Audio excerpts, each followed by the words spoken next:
Nature to me is everything. It's clouds, it's the stars, the way the earth moves, it's storms, it's frosty days, it's the seasons. I know people are sceptical about that kind of stuff, but we get pulled by the moon, we get down when it's dark, we get picked up when it's sunny. It's the best beautiful therapy there is. Without that, I wouldn't be here now. Nature's something that saves me, but it's just part of my everyday life.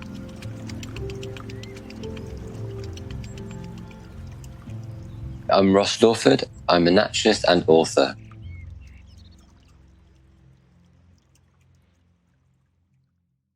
Nature got me through the most difficult time in my life. I was 17 and it would have been 1998. I was living in sheltered accommodation and there was a horrific incident that happened one night which left me traumatised, unable to go out and be part of society. I was back at home then with my mum and dad. I couldn't leave my parents' house. After the incident happened, I went to a doctor who thought my condition was agoraphobia, and they referred me to a therapist. Agoraphobia is a mental condition. It means fear of open spaces. I couldn't be in open spaces where there were people without having a panic attack. The therapy was just counterproductive. It wasn't actually that far from where the incident happened in the first place. I would be so fearful of getting to the therapist that it was going to make backward steps anyway. So that didn't really work. I was inside and in my mum and dad's house for maybe a year. Being indoors was my sanctuary, but also that is captivity. It's putting a bird in a cage.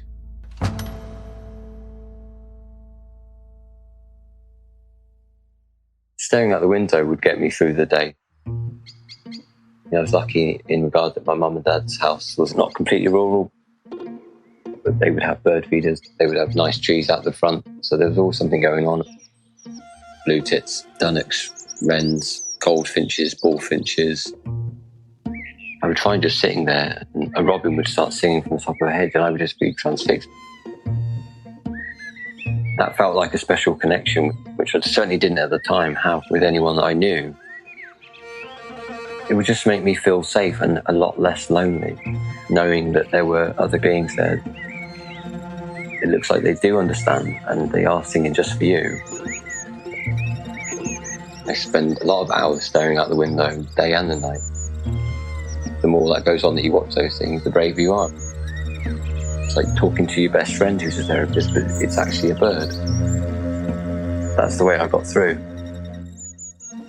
After all this watching, I finally felt I was ready to go outside. I was reading a lot of nature books. When I looked at the pictures, the places where foxes and osses roamed, they always pictured it where there was no one around. So I kind of felt that maybe that's a place where I could go and be out, but also safe, knowing that I wouldn't come into conflict with people. My brother had come up for a visit and he lent me his old video camera. Like an extension, it made me feel slightly safer having that because I had a purpose to go out. The first time that I left the house properly in a year was to head down to the river. I grew up maybe a 15-minute cycle ride from there, so quite close. I would work out the quickest, least obvious ways down there. I'd work on my bike, get that ready. The night before, I would line up my socks on top of the shoes. They were ready to go. I would line up my trousers. I'd get my water bottle, my apple, all that sort of stuff in my little bag. My journey down there was like having a panic attack. Rather than using tracks and paths, I kind of cut straight down the slope. Once I reached the river, it would be a case of hiding in the shadows until I felt safe to come out. Ended up on the riverbank and the colours were just insane. I could breathe. It's kind of carved into a little valley. So when it was a cold day in the winter and early spring, it would have mist form, and it was just a dreamlike state being down there. And I was filming it, all the colours across the river and the reflections, and just thinking how stunning it all was. All of a sudden, when I was panning with this video camera, I noticed this astonishingly beautiful kingfisher sat there on the other side of this river. It dived into the water, splashed, came back up. A space like that is everything. It's the calming, it's the wind through the trees, it's sounds, it's the colour. And then it comes together when you see something like the kingfisher. It's a powerful moment. It didn't change instantly that I could suddenly just, disappear everywhere, but it was a massive, massive step in the direction I needed. After going down there for the first time, I knew that I could do it again. It became part of my routine. These spots became important, and I knew I could go back. I'd observe anything and everything. I would see the kingfishers and wonder if they were nesting this year, or I'd see the sand miners come back from Africa, travelling like 6,000 miles to come back to that river. Makes my 15 minutes not look like a lot, does it? I would follow fox tracks for miles. I'd have a diary of when I saw them, where they were going, what direction, what the wind speed was, what the weather was like. I would write it all down in ridiculous detail. Having that kind of focus on a project makes everything else obsolete. You don't even realise there's been a change until you look back a month later and you kind of realise you've done all this. Getting fixated on something's kind of helped with that process. If I had a project, it would distract me from the mental health issues I had. It would also then push me, so when I wasn't down there, I would be thinking about it. I'd have to go and buy another A6 pad because I was writing so much detail in it. So I'd have to go into W. Smith's and get my pen, get my pad, so I could get back to the river. Before you know it, I'm doing that on a daily basis. Thanks to that healing power of seeing an animal, seeing what its behaviour is, it would completely take away the anxiety of being somewhere I didn't want to be. So my dad had seen an advert in the paper about the Prince's Trust. It was basically an outdoor way of getting back into society and making friends along the way. To go and do the Prince's Trust for me was a really big deal. Suddenly I've got to actually be around people and confront people, and I've got to sit in a room with people. There was an interview process to see if he wanted to go. My dad gave me a lift, and on the way there, he shouted over to me that a mink had crossed the road. I'd never seen one in my life. I was just really excited. So I went into that interview. I'd already made my mind up. I'd seen a mink. What else do I need to tell me I need to do it? I sort of registered for it, and I think I started a week later. We would do loads of team building things, abseiling, rock climbing, kayaking. Yeah, it felt like a kid on an adventure trip. And then we had to find a community project. I knew of a place, but I'd never been there. It was a wildlife rescue centre. On the off chance, I remember phoning up and asking, we're doing a community project. We raise the funds ourselves. Is there anything we can do at your sanctuary? They were in the process of trying to give an otter a new home. We went in and spoke to the manager and measured it all out. We had 2 weeks to complete the project. As soon as I got there, I was just like, this is where I belong. The place was just mesmerising. It had raccoons, wildcats, ponies, pigs, iguanas, pythons, everything I could have dreamt of. And they led us to meet Squeaks. Being an otter, she was asleep for most of the time we were there. Other people obviously weren't as interested in nature, but I refused to leave until I'd seen her. It's when everyone had not left the place, they were walking around looking at other things, and she popped her head out the little doorway. I just remember thinking it's the most beautiful thing I think I've ever seen. I dreamt about seeing otters when I was a kid, read all the books, seen films, and then there she was. It just felt like the reason everything had come together was for that fork in a timeline. There was a sadness to both of us. I just felt we needed each other. She was there as a rescued animal, and I guess I was as well. Once we'd finished completing the new enclosure for Squeaks, I ended up volunteering there, and ultimately that ended up with me getting a staff role. I was spending every day with Squeaks, building up that bond. You couldn't go in with her because she's technically on the dangerous animals list. But for some reason, she didn't respond to me like that. If you did go in there with another staff member, you'd have to wear wellies because she would go for your ankles. But she didn't do that with me.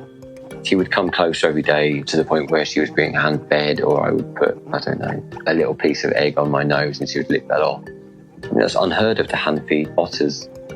She became like my sidekick. I would be in front of people, but with her, so I felt safe. And I'd be sat there talking about Squeaks and how magical she is to them. With Squeaks, it just ignited something that I didn't even know was there or I was capable of. Building up bonds with people became easy. Going to the shops became easier. God forbid going into a pub to have a drink. It's okay. At that point, she would have been my best friend. She would have been the person I spoke to, the person I spoke to the most. She was an otter, but I spoke to her more than I would speak to anyone else. It's quite a hard one to talk about, but essentially she passed away. I always felt like I'd kind of set her free at the end, so I felt like it'd been a win. We'd set each other free. Once that had happened, like a calling really, I wanted to see what her wild cousins got up to. I felt like I owed it to her. That then maps out the next 15 years and relationships. They're all because of that crossroads with Squeaks. I would end up somewhere or I would take jobs in remote areas because I knew otters were there and I'd want to see them. So I ended up covering most of the UK. I went to the Forest of Dean, I went to the Lake District, I went to all these stunning places. It just felt right. And I remember when I saw my first otter, it was like staring at Squeaks. I'd arrived on Mull. I mean, I'd never been to Scotland, and the Mull was just mythical. I remember getting to my accommodation, opening the window and staring down, and there was like a small block. After about 10, 15 seconds, there was movement in it. And I just thought, okay, that's going to be a dog. Because things like that don't happen. And I ran as fast as I could down this slope, went through some barbed wire, over a fence, got to where this creature was, and there was nothing there, it was just empty. And I just sat there and I thought, well, this is beautiful. I get what they mean about the kind of charm, all that kind of stuff. And then out of the corner of my eye, through the reeds, it came back and it was an otter. It kind of swirled and went around this little tiny pool for maybe a couple of minutes. It was just right in front of my face. Even the water smacking against the surface. It was just the best poetry you can imagine. Apart from Squeaks, that's one of the most beautiful moments I've ever had. I went back to Mull quite a few times. I got the opportunity to live there, and that's where I met my partner and kind of turned my head, I guess. I ended up coming back to civilization. This journey that I'd been on, it had come almost all the way around to a full circle. Travelling, tracking, watching, and then Daniel was born. From the darkest place to the lightest place, going from this horrible, depressive state and suddenly ending up on a sunny day in spring watching an otter with my 2-year-old, who's just the most beautiful thing there is. And then now, I mean, I think he's seen 4 otters. See, that's a dream in itself. I mean, I don't know how much he took in. It was more about, for me, this powerful moment.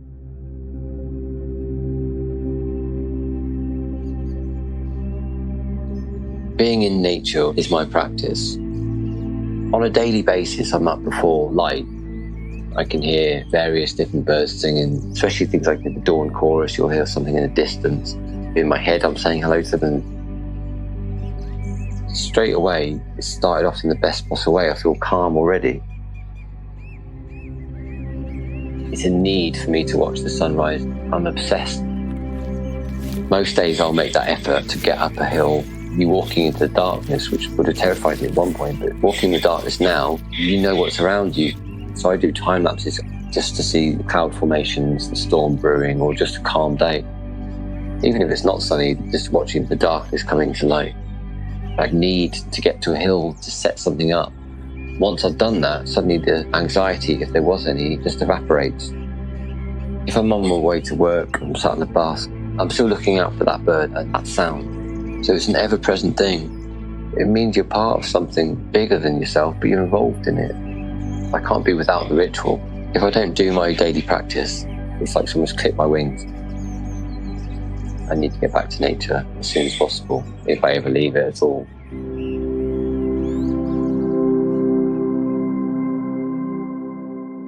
power of nature brought me closer to people, which meant I then trusted people again. That's a huge benefit to me, and it's something that I'll always be very grateful for. If I meet people, I'm obsessed to promote the natural world. I get a massive buzz out of showing people otters. I do otter walks now. I've probably seen hundreds of otters over the years, but it always feels like the first time. And I always treat it like it's the last time I'll ever see an otter. That kind of keeps that passion. You can't lose that power of seeing something like that, or the power of nature. And the more people that fall in love with nature, then the more chance we have to protect it. Without nature, we don't exist either.